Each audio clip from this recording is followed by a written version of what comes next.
Let's start with the easy part. What does your network look like today? And you'd be surprised because it's actually a lot larger than what most people think. First, you should categorize your network into groups. Your group of family members, group of colleagues, acquaintances, maybe even your parents' friends, maybe a group of social media connections. And look at where they overlap. Maybe a person from one group knows a person from a different group. Now let's create a sociogram. A sociogram is a graphic representation of interpersonal relationships. Each person is represented by a circle, and of course you should put yourself in the center. Connect people with lines to indicate relationships, and quickly this sociogram will become a web of lines and circles. Are you ready to create your own sociogram? Then press pause now.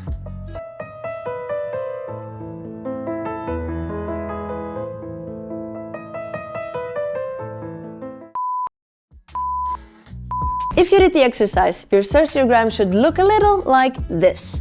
And if you look at your sociogram, you'll see that certain people connect different clusters.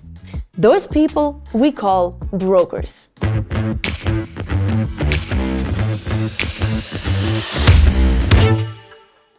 They're called brokers, and brokers, connectors, they can have different names. They're individuals who are well informed and establish relationships between different networks. And you know them, you don't need to look far. People working at a reception desk, or even students working for a student organization. We want to emphasize the importance of brokers and really encourage you to become a broker yourself. Allow me to introduce you to Arthur Stokman.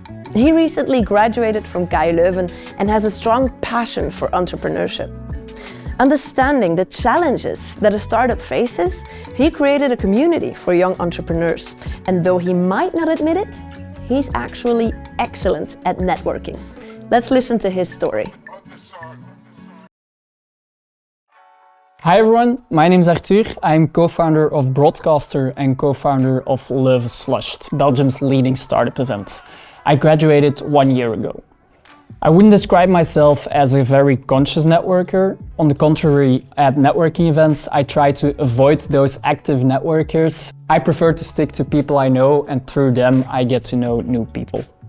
Even though I don't see myself as an active networker, when I look back at the past couple of years as a student, I have built quite a broad network. I think one of the things that made that happen is that I was part of a student organization and actively involved in student initiatives for a long time. So I got to know a lot of students through that. Secondly, when I'm outside or at networking events, I never directly approach people I don't know. But if they happen to join the group that I'm in, I'm always happy to start a conversation with them just because I'm genuinely interested in what they are doing, and through that I meet new people. And thirdly, I see myself a bit as a broker. I'm often one of the first to say, hey, let's get you in touch with that person, or to say, hey, let's get you and a couple of others around the table and discuss this further. And that also leads to new connections every now and then.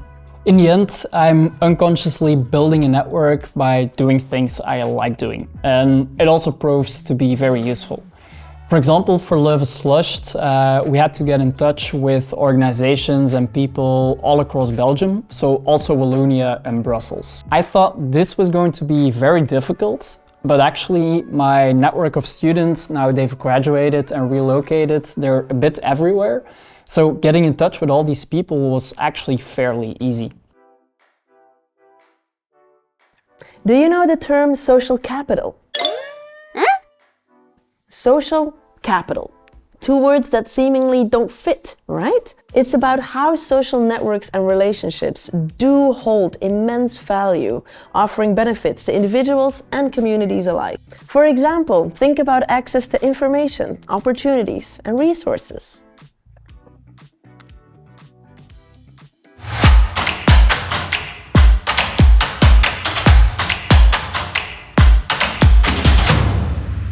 Equally important in networking as social capital are the key terms awareness and reciprocity.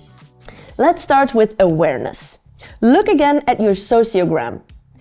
Really be aware of your connections. Understand how you are linked to people and how you can link people. And understand how the system works. Look at who the brokers are and how you can become one yourself. Then you have reciprocity. And that is more about when you give something to someone, do you expect something in return? Or are you more the person who shares information without wanting anything back?